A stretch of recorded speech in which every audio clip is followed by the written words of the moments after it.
उद्देशिका। संविधान की उद्देशिका अत्यधिक सावधानी और विचार विमर्श से विरचित की गई। यह संविधान निर्माताओं के उच्च प्रयोजन और महान उद्देश्यों को प्रकट करती है। यह संविधान की आत्मा है। यह इस घोषणा को अंतर्विष्ट करती है को सामाजिक, आर्थिक, राजनीतिक, न्याय, विचार, अभिव्यक्ति, विश्वास, धर्म, उपासना की स्वतंत्रता, प्रतिष्ठा, अवसर की समता प्राप्त करने के लिए उन सब को व्यक्ति की गरिमा, राष्ट्र की एकता, अखंडता सुनिश्चित करने वाली बंधुता बढ़ाने के लिए वर्ष 1976 में इसका शब्दों प्रभुत्व संपन्न लोकतंत्रात्मक गणराज्य के लिए शब्दों और संपूर्ण प्रभुत्व संपन्न समाजवादी पंथ निरपेक्ष लोकतंत्रात्मक गणराज्य को प्रतिस्थापित करने के लिए शब्द राष्ट्र एकता के लिए शब्द राष्ट्र की एकता और अखंडता को प्रतिस्थापित करने के लिए संशोधित किया गया था। अब बात करते हैं हम भारत संघ। का अनुच्छेद 1 अभिकथित करता है इंडिया अर्थात भारत का वर्तमान में 29 राज्य और 7 संघ राज्य क्षेत्रों का संघ है, जो नाम प्रथम अनुसूची में निर्दिष्ट हैं। उत्तरांचल अब उत्तराखंड है। झारखंड और छत्तीसगढ़ वर्ष 2000 किए गए थे, जबकि तेलंगाना 2014 में निर्मित किया गया था।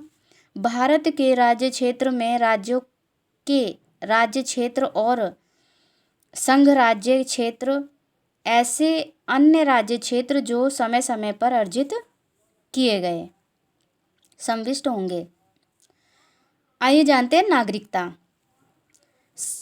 संविधान के अधीन केवल एक अधिवास अर्थात देश का अधिवास है और राज्य के लिए कोई पृथक अधिवास नहीं है। अधिवास के सामान्य अर्थ में इसका तात्पर्य यह है कि व्यक्ति का भारत में किसी स्थान में स्थायी गृह होना चाहिए। अनुच्छेद 6 से लेकर 10 कुछ व्यक्तियों के जिन्होंने पाकिस्तान से भारत को प्रव्रजन किया है। नागरिकता के अधिकार पाकिस्तान को प्रव्रजन करने वाले कुछ व्यक्तियों के नागरिकता के अधिकार भारत के बाहर रहने वाले भारतीय उद्भव के कुछ व्यक्तियों को नागरिकता के अधिकार विदेशी राज्य की नागरिकता स्वेच्छा से अर्जित करने वाले व्यक्तियों की नागरिकता न होना, नागरिकता के अधिकार के बने रहने के संबंध में उपबंध करते हैं। भारतीय उद्भव के व्यक्ति जो स्वेच्छा से विदेशी राज्य की नागरिकता अर्जित करते हैं, अब वह भारत के नागरिक नहीं होंगे।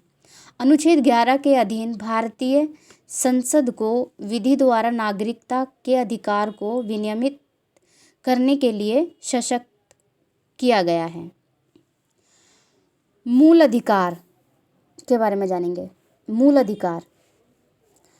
अधिकार आधारभूत अधिकार है और इसके अंतर्गत व्यक्ति को प्रत्यभूत आधारभूत स्वतंत्रताएं हैं।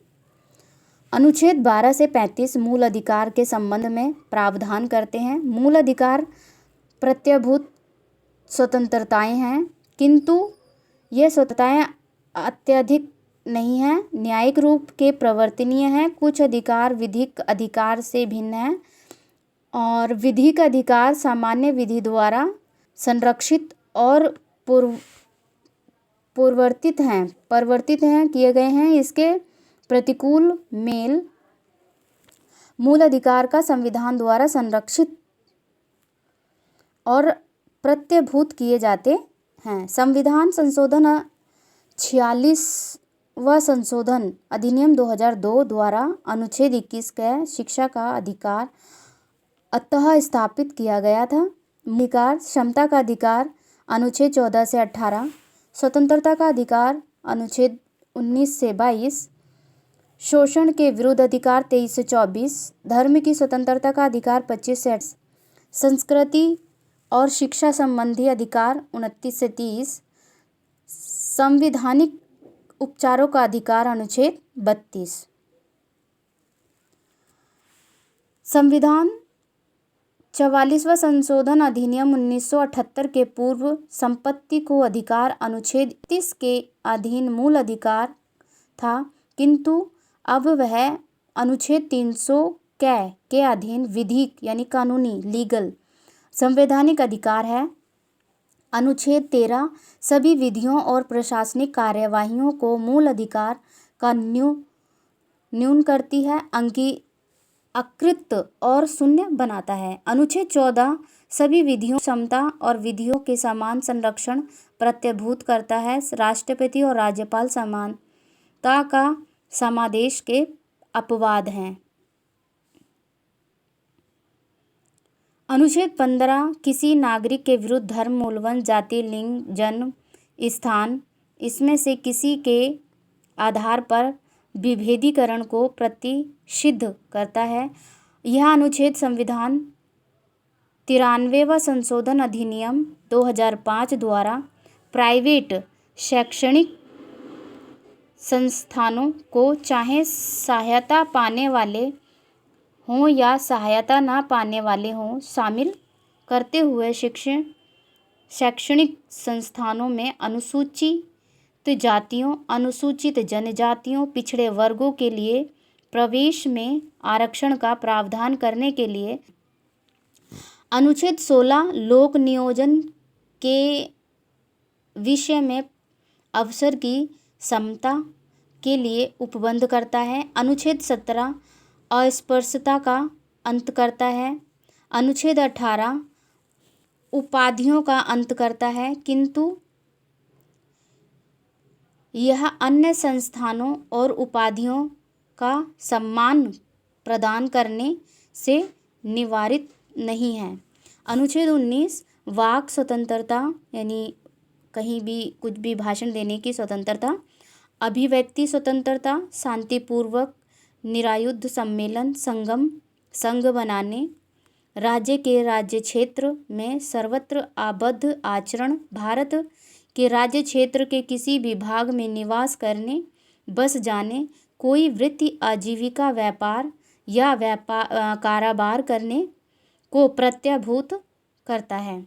अनुच्छेद 20 उपबंधित करता है कोई व्यक्ति किसी अपराध के लिए तब तक सिद्ध दोष नहीं ठहराया जाएगा तब तक उसने किसी प्रवर्त विधि का अतिक्रमण नहीं किया। किसी व्यक्ति को एक ही अपराध के लिए एक बार से अधिक अभियोजित दंडित नहीं किया जाएगा। किसी अपराध के लिए अभियुक्त व्यक्ति को स्वयं अपने विरुद्ध साक्षी होने के लिए बाध्य नहीं किया जाएगा। अनुच्छेद 21 प्रत्यभूत करता है कि किसी व्यक्ति को उसके प्राण और दैहिक स्वतंत्रता से विधि द्वारा स्थापित प्रक्रिया के अनुसार ही वंचित किया जाएगा, अन्यथा नहीं। अनुच्छेद 21 के 6 से 14 वर्ष की आयु के बीच सभी बालकों को निःशुल्क अनिवार्य शिक्षा के लिए उपबंध करता है। अनुच्छेद 22 उपबंधित करता है कि किसी व्यक्ति को जो गिरफ्तार किया गया है उसकी गिरफ्तारी के आधार से अवगत कराया जाएगा। उसे अपनी रुचि के विधि व्यवसायी यानी वकील से परामर्श करने और प्रतिरक्षा कराने का अधिकार होगा। अनुच्छेद 23 मानव के दुर्व्यापार और बलात्श्रम को प्रतिषिद्ध करता है। अनुच्छेद 24 किसी कारखाना और खान में 14 वर्ष से कम आयु के बालक के नियोजन या किसी अन्य परिसंकल्पमय नियोजन में लगाने की प्रतिषिद्ध करता है।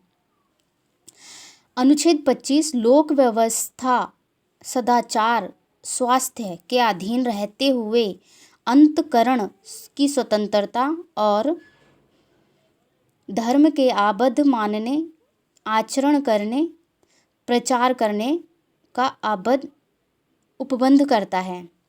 अनुच्छेद 26 धार्मिक कार्य में प्रबंध की स्वतंत्रता उपबंधित करता है। अनुच्छेद 27 किसी विशिष्ट धर्म की अभिवृद्धि के लिए करों संदाय के बारे में स्वतंत्रता प्रदान करता है। अनुच्छेद 28 राज्य और पौष्टिक शिक्षा संस्थान में धार्मिक शिक्षा को प्रतिषिद्ध करता है। अनुच्छेद 29 अधिकथित करता है कि नागरिक को जिसकी अपनी विशेष भाषा, नीति, संस्कृति है उसे बनाए रखने का अधिकार होगा और राज्य द्वारा पोषित राज्य निधि से सहायता पाने का शिक्षा संस्थान में प्रवेश में किसी नागरिक को धर्म, मूलवंश, जाति, भाषा इसमें से किसी भी आधार पर वंचित नहीं किया जाएगा। अनुच्छेद 30 अल्पसंख्यक वर्ग को शिक्षा संस्थानों की स्थापना और प्रशासन करने का अधिकार प्रदान करता है। अनुच्छेद 31 कै कुछ विधियों का और अन्यथा कुछ मूल अधिकारों का उल्लंघन में हो सकती है विधि मान्यकरण और प्रवर्तन करते हैं। अनुच्छेद 32 प्रत्येक व्यक्ति को मूल अधिकार और प्रवर्तनीय कराने के लिए सीधे उच्चतम न्यायालय में समावेश करने का अधिकार प्रदान करता है। अनुच्छेद 33 के अधीन संसद सशस्त्र बल लोक व्यवस्था बनाए रखने के लिए भार साधन करने वाले अन्य बल को मूल अधिकार को लागू होने की उपांति करती है और उनके कर्तव्य का उचित पालन और उनमें अनुशासन बना रहना सुनिश्चित रहे। अनुच्छेद 34 उपबंधित करता है कि जब कोई सेना विधि भारत के किसी भाग में प्रवृत्त है तो वह तब संसद विधि द्वारा किसी राज्य की सेवा में किसी व्यक्ति की या किसी ऐसे कार्य के संबंध में क्षति पूर्ति कर सकेगी जो उसने ऐसे क्षेत्र, विधि और व्यवस्था बनाए रखने के लिए पूर्ण स्थापन के संबंध में किया पारित किसी दंडादेश या किसी अन्य कार्य को विधिमान्य कर सकेगी जब ऐसा विधि प्रवर्त थी। धन्यवाद।